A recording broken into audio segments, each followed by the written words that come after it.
I can hear the screams of men and gunfire. I can smell their fear. They know something is in the dark. Something strange, menacing, and very, very hungry. I wake up trembling in a cold sweat, sheets tangled around my legs. I look across the bed to the nightstand, the green LED lights telling me it's 4:30 a.m. It was the dream again, the same dream. I glance reproachfully at the remains of a fifth of whiskey and a half-empty bottle of sleeping pills lying on its side by the clock. They've never kept the nightmare from me before, but I still have hope it's just a question of finding the right quantity. My hand still slightly shaking, I grab the bottle and take a healthy swallow, then drop it empty to the puke green-colored carpeting that passes as decoration in my bedroom. It burns, but that's just fine. Knowing I will never get back to sleep, and with only another 30 minutes before I had to set my alarm to wake me up anyway, I throw on coffee and jump into the shower. It's cold, but that's just fine too. I stand there, arms bracing me against the wall, head bowed under the frigid stream of water, and try to forget. I stay like that for several long minutes. Finally, when my skin is practically blue, I get out and towel off, shivering from the chill. My name is Michael Landry, and today I'm a high school history teacher at the Haverbrook Prep School on the main line outside of Philadelphia.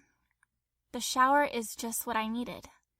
Already, the vivid horrors of my dreams have begun to slowly fade back into my subconscious. I know all too well that they'll be back in full force when I manage to finally drift to sleep tonight. But even this slight reprieve is welcome. I look into the mirror and decide the dark bags under my eyes can be attributed as much to a genuine lack of sleep as my ill-advised bender. I quickly run a razor over the rough stubble of my beard and briefly attempt to tame my mop of brown hair still sticking up at odd angles. Not that long ago, I'd have gotten reprimanded if it was half this length. I return to the bedroom and dress in the dark slacks and gray button-down shirt that has become my unofficial teaching uniform. I've worn one uniform or another for most of my life, and consider it a shameful waste of time to spend too much effort worrying about what to wear. Moving to the kitchen, I decided to take advantage of my unexpected time this morning and scramble some ham and eggs to complement my coffee. I note that, besides the few remaining eggs and a half-eaten package of assorted lunch meat, my refrigerator is virtually bare, not counting a 3-day expired carton of milk and 2 cases of beer. I grimace at the trash can sitting next to the refrigerator, currently overflowing with empty takeout containers. Slapping the egg meat concoction between 2 slices of only slightly stale bread, I throw my black pea coat to ward off the chill November air, grab my thermos, throw yesterday's graded papers into my valet, and head to the door.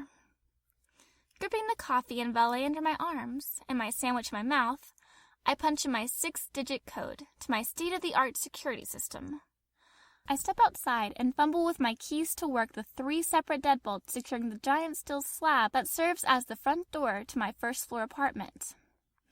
All these extra precautions might seem a bit much, but Overbrook makes up for its insanely cheap rent with an even more astounding crime and murder rate.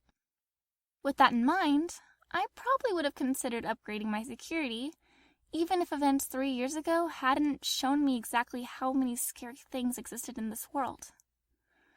That experience is also what prompted me to start carrying a tiny Glock currently concealed in my ankle holster.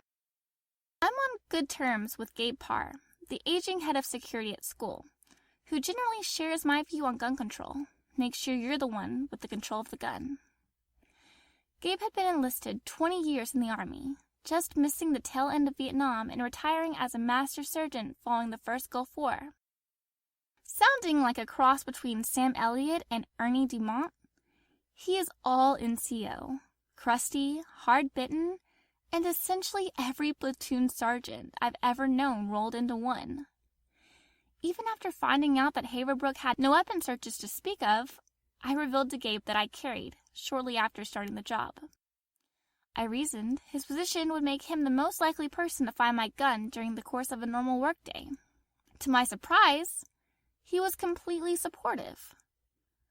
I would later learn some of the circumstances behind Gabe's enlightened opinions. On one occasion, we had gone out for drinks. He confided in me that his youngest son Billy had been killed 2 years earlier. His boy had been 16 and carrying $5 on the way home from evening basketball practice, when he was approached by a strung-out junkie looking to score some quick cash. The lone witness to the crime said the druggie took the money, then, apparently angry that his efforts had been wasted, shot the boy out of spite. Unfortunately, the witness had been unable to clearly identify the junkie's features in the gathering dark. The murderer was never caught. Suddenly, Gabe's unique perspective became crystal clear. The walk from the train station to Haverbrook is a short one, and I find myself walking past the large asphalt parking lot and up the wide cement-lined path to the main entrance just a few minutes past 6. The entire building is a study in architectural extravagance. Enormous granite archways, steepled turrets, and literal tons of red-brown brick make the whole gala resemble more an exclusive postgraduate university than a college prep school. The official seal is carved into the peak of the entryway arch. Its motto, Mens Corpus Animus, proudly emblazoned beneath. I spot Gabe as I pass through the archway into the entry hall. He is manning the main door himself, as he does every morning. Once during my first year, I asked him why. "Mike," he told me, "I man the front 'cause when the stuff hits, I want it to go through me first. 20 years in, through more action than I can remember, ain't anything in this world can walk through that door that I ain't fought after blowing up more'n twice. So while some greenhorn's busy paying himself, I've already drawn and put 10 rounds in that mother's center mass." I couldn't argue with his logic. "Morning, Gabe. How's it going?" Not so bad, Mike.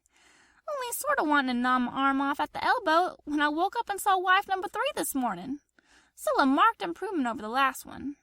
He spits into the used styrofoam coffee cup he has perpetually in hand, a huge wad of tobacco wedged in his lower lip. "Good to hear. We still on for hitting the bar tonight?" "Depends. You still drinking that Yingling stuff?" "You know it." "When are you gonna give that stuff up and move on to a real American beer, like Bud?"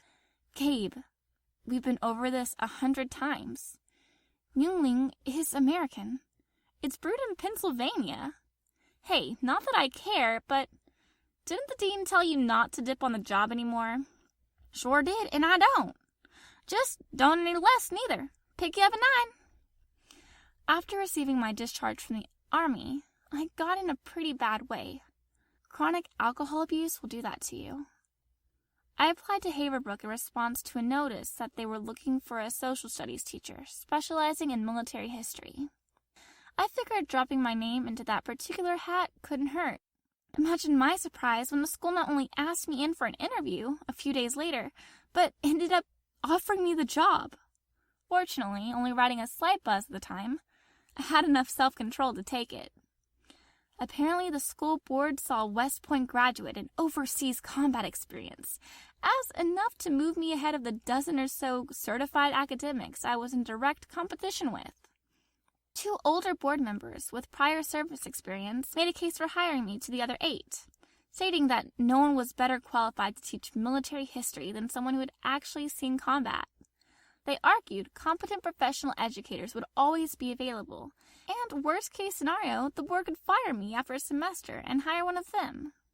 I won't say that the Haverbrook job was exactly what I needed to get my life back on track. It's just a job, albeit one with a good salary and even better benefits. It serves 2 purposes, pay the rent and keep me in booze. That's all. I won't say the one simple act of getting a job made me get along with my landlord, my nightmares disappear, or the world a better place for everyone to live in. It didn't. My landlord, Mr. Bucumby, is still a prick, which I attribute to gratuitous levels of inbreeding. My dreams only become worse, more terrifying, with each retelling. My men are still dead. Officially founded in the early 1900s, Haverbrook can actually claim history back to the pre-revolutionary times, when a one-room schoolhouse stood on the very spot. That first tiny structure only occupied one small corner of the total grounds allotted to the school, which actually encompasses almost 20 square miles of rolling, wooded terrain. The athletic compound is by far my favorite building at Haverbrook, specifically because one of the many perks associated with being a faculty member is unrestricted access to any and all equipment and facilities. Since I no longer have 2 hours of physical training scheduled into my day by the government, this fact alone has allowed me to stave off the approaching effects of middle age. Today is the last day of school before Thanksgiving break, so I decide to go for a run after class lets out. It's the perfect kind of weather for it. Mid-50s and no breeze. Just warm enough not to start out cold, just cool enough not to easily overheat. The main gymnasium contains a locker room for faculty use, complete with a small bank of washers and dryers. Such amenities are convenient, since they mean I don't need to be constantly transporting workout clothes back and forth on the train. Distance melts away as the grounds beat beneath my feet. Most days I try to put in 5 or 6 miles on the winding forest paths, and there are enough of them that I only need to repeat routes every couple weeks. Today is one of the more difficult trails I frequent. 5 1/4 miles of almost constant elevation change. About halfway into running, my legs are burning and I feel my breathing shorten as I near the top of the particularly brutal hill. I pause at the summit for a moment to look back and take in the view. Vast acres of untamed wilderness stretch behind me.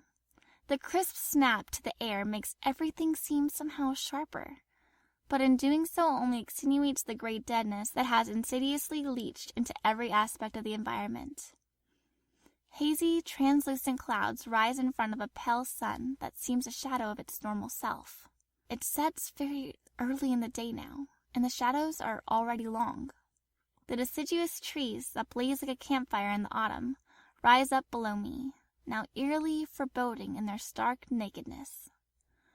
The faintest hint of wind stirs the branches. Its passing causes the trees to sway and groan with almost malicious intent. I feel a shiver trickle down my spine that has nothing to do with the weather. These are woods from the darkest fairy tales. These are woods that are alive.